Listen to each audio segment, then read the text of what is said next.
Hi friends, स्वागत है आप लोगों का आज की इस नए वीडियो में। आज की इस नए वीडियो में हम पॉलिटी से related top 50 most important question को कवर करेंगे। तो वीडियो काफ़ी हेल्पफुल होने वाली है, तो वीडियो को लास्ट तक ज़रूर देखना।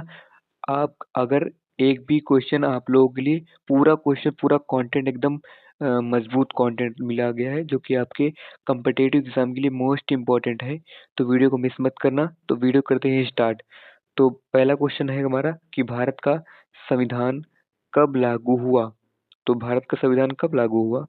तो राइट आंसर होगा 26 जनवरी 1950 को। राइट आंसर होगा 26 जनवरी 1950। तो ऑप्शन सी आपका करेक्ट आंसर होगा।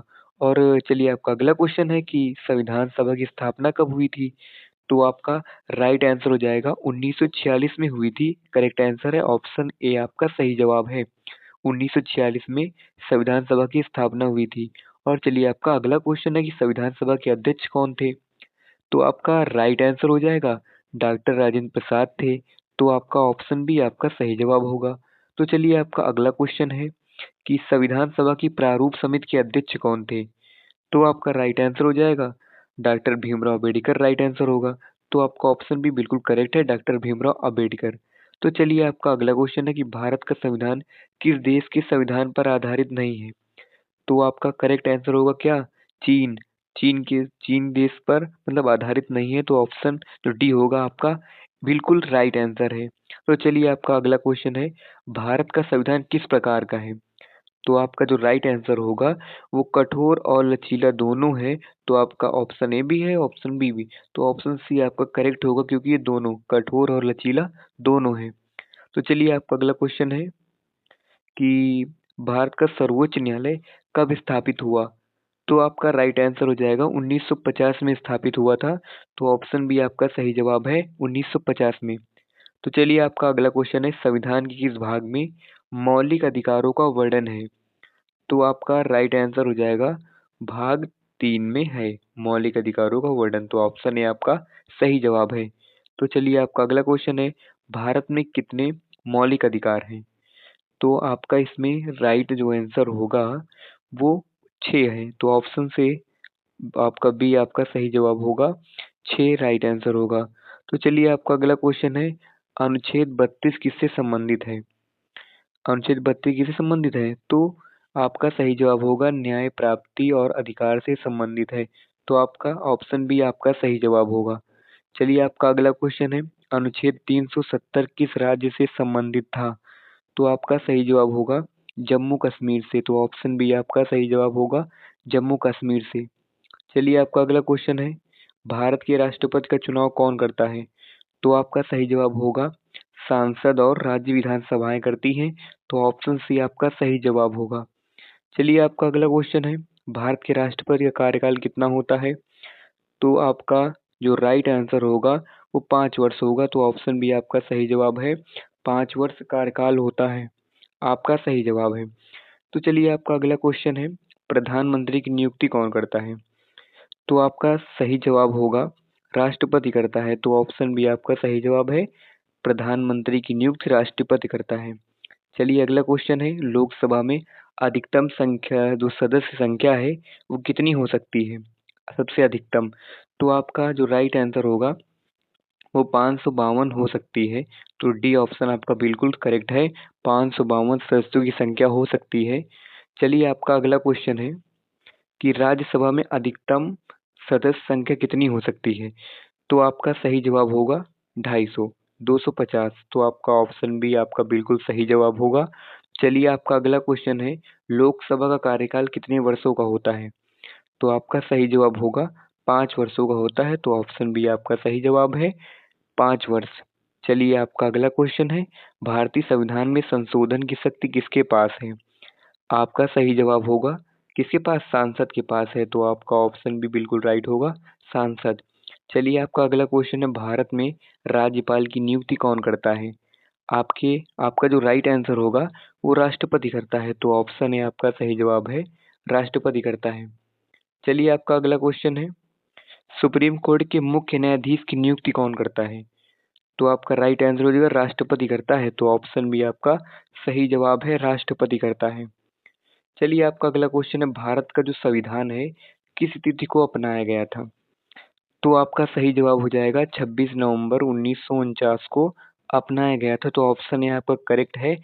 तभी से 26 नवंबर वैसे 26 नवंबर को संविधान दिवस मनाया जाता है। तो संविधान दिवस इसी मतलब जो भारत का संविधान तिथि अपनाया गया था 26 नवंबर, तो इसी दिन से संविधान दिवस भी मनाया जाने लगा। तो चलिए आपका अगला क्वेश्चन है, भारत के संविधान में कितने अनुच्छेद होते हैं? जब अगर बात की जाए कि जब संविधान लागू हुआ था तो उस समय 395 अनुच्छेद थे। लेकिन अगर वर्तमान की बात की जाए तो वर्तमान में कितने हैं? वर्तमान में हमारे जो हैं 448 हैं। 448 हमारे अनुच्छेद है। तो ऑप्शन बी आपका सही जवाब है। तो चलिए आपका अगला क्वेश्चन है, मौलिक कर्तव्यों को संविधान में कब जोड़ा गया? तो आपका सही जवाब होगा 1976 में जोड़ा गया। तो ऑप्शन बी आपका सही जवाब है। चलिए आपका अगला क्वेश्चन है, मौलिक कर्तव्यों को किस अनुच्छेद में जोड़ा गया? आपका सही जवाब होगा 51 ए में जोड़ा गया। तो ऑप्शन बी आपका बिल्कुल सही आंसर है। चलिए आपका अगला क्वेश्चन है, 42वां संविधान जो संशोधन कब हुआ? आपका सही जवाब है कब हुआ था? तो 1976 में हुआ था। आपका सही जवाब है। ऑप्शन बी सही आंसर है। चलिए आपका अगला क्वेश्चन है, सर्वोच्च न्यायालय का मुख्यालय कहाँ है? तो आपका जो राइट आंसर होगा वो कहाँ पर है? दिल्ली, नई दिल्ली राइट आंसर है। ऑप्शन ए बिल्कुल करेक्ट है। चलिए अगला क्वेश्चन है, भारत के प्रथम राष्ट्रपति कौन थे? तो कौन थे? तो डॉक्टर राजेंद्र प्रसाद थे। तो ऑप्शन ए आपका बिल्कुल सही है। ऑप्शन ए बिल्कुल सही है। चलिए अगला क्वेश्चन है, भारत के प्रथम उपराष्ट्रपति कौन थे? तो आपका सही जवाब होगा डॉक्टर सर्वपल्ली राधाकृष्णन थे। तो ऑप्शन ए बिल्कुल राइट है, आपका सही जवाब है। चलिए अगला क्वेश्चन है, राज्यसभा को क्या कहा जाता है? तो राज्यसभा को कहा जाता है उच्च सदन। राज्यसभा उच्च सदन और लोकसभा निम्न सदन। ठीक है। तो चलिए आपका नेक्स्ट क्वेश्चन है, लोकसभा को क्या कहा जाता है? तो आपका राइट आंसर हो जाए निचला सदन। और आपका अगला क्वेश्चन है, भारत में आपातकालीन जो प्रावधान है किस अनुच्छेद में है? कि मतलब किस अनुच्छेद के तहत आपातकाल की स्थिति को लागू किया जा सकता है? तो आपका जो राइट आंसर होगा वो आता है 352 से 360 के अनुच्छेद में आता है आपातकाल की स्थिति। तो आपका ऑप्शन भी बिल्कुल करेक्ट है। चलिए अगला क्वेश्चन है कि मौलिक अधिकारों की संख्या शुरू में कितनी थी? तो आपका राइट आंसर हो जाएगा ऑप्शन बी 7 थी। 7 राइट आंसर है। तो ऑप्शन बी आपका सही जवाब है। चलिए अगला क्वेश्चन है, संविधान का जनक किसे कहा जाता है? तो आपका सही जवाब होगा डॉक्टर भीमराव अंबेडकर को कहा जाता है। तो ऑप्शन बी आपका बिल्कुल करेक्ट आंसर है। चलिए अगला क्वेश्चन है, लोकपाल का शब्द का अर्थ क्या होता है? तो आपका करेक्ट आंसर होगा जनता का रक्षक। तो ऑप्शन बी बिल्कुल सही जवाब है, जनता का रक्षक। चलिए अगला क्वेश्चन है, संविधान में संघीय शासन प्रणाली का विचार कहाँ से लिया गया? आपका जो सही जवाब है वो है अमेरिका से लिया गया है। तो ऑप्शन सी बिल्कुल सही जवाब है, अमेरिका। चलिए अगला क्वेश्चन है, धर्मनिरपेक्ष राज्य शब्द कब जोड़ा गया? आपका सही जवाब होगा 42वें संविधान संशोधन द्वारा जोड़ा गया। तो ऑप्शन ए बिल्कुल सही जवाब है। चलिए अगला क्वेश्चन है, राष्ट्रपति पद के लिए न्यूनतम आयु कितनी होनी चाहिए? आपका जो सही जवाब होगा 35 वर्ष होनी चाहिए। ऑप्शन सी आपका सही जवाब है। चलिए अगला क्वेश्चन है, लोकसभा सदस्य के लिए न्यूनतम आयु कितनी होनी चाहिए? आपका सही जवाब होगा 25 वर्ष होनी चाहिए। आपका ऑप्शन बी बिल्कुल सही जवाब है। चलिए अगला क्वेश्चन है, राज्यसभा सदस्य की न्यूनतम आयु कितनी होनी चाहिए? आपका सही जवाब है 30 वर्ष होनी चाहिए। ऑप्शन बी सही जवाब है। चलिए अगला क्वेश्चन है, राज्यसभा के स्थायी सदन होने का अर्थ क्या है? तो आपका इसमें सही जवाब होगा कि यह कभी भंग नहीं होती है राज्यसभा। ठीक है। तो ऑप्शन बिल्कुल करेक्ट होगा, ये कभी भंग नहीं होती है। चलिए आपका अगला क्वेश्चन है, संविधान की प्रस्तावना में समाजवादी शब्द कब जोड़ा गया? तो आपका सही जवाब होगा 42वें संविधान संशोधन से। तो ऑप्शन ए बिल्कुल सही जवाब होगा।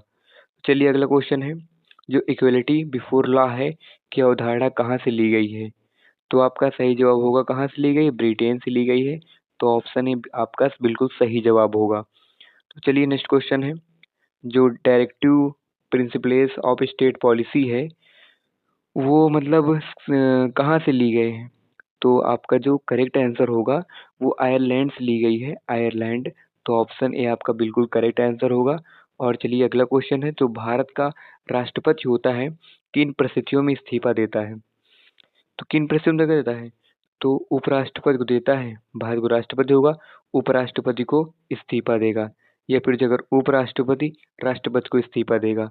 तो आपका सही जवाब होगा उपराष्ट्रपति। करेक्ट आंसर ऑप्शन सी बिल्कुल करेक्ट आंसर है। और चलिए अगला क्वेश्चन है कि राज्यपाल का कार्यकाल कितने वर्षों का होता है? तो राज्यपाल का जो कार्यकाल होता है वो 5 वर्षों का होता है। तो ऑप्शन बी आपका बिल्कुल सही जवाब है। चलिए अगला क्वेश्चन है, संविधान के अनुसार भारत एक क्या है? भारत एक समाजवादी गणराज्य है। तो ऑप्शन डी आपका करेक्ट आंसर है, समाजवादी गणराज्य।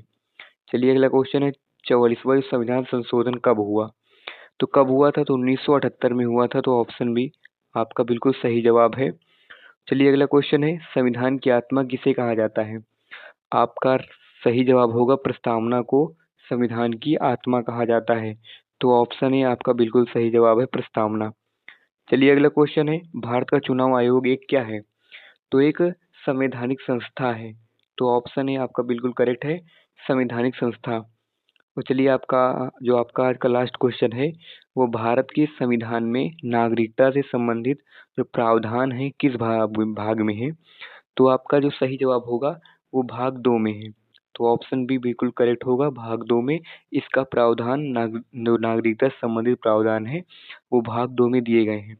तो आज की इस वीडियो में हम पॉलिटी से related top 50 most important question को कवर किए हैं। अगर आज की वीडियो आप लोगों को पसंद आई हो तो वीडियो को लाइक जरूर करना, कमेंट करो और शेयर जरूर करना और सब्सक्राइब भी कर लेना। तो हम आप लोगों के लिए ऐसी ही मज़ेदार वीडियो लेकर आते रहेंगे।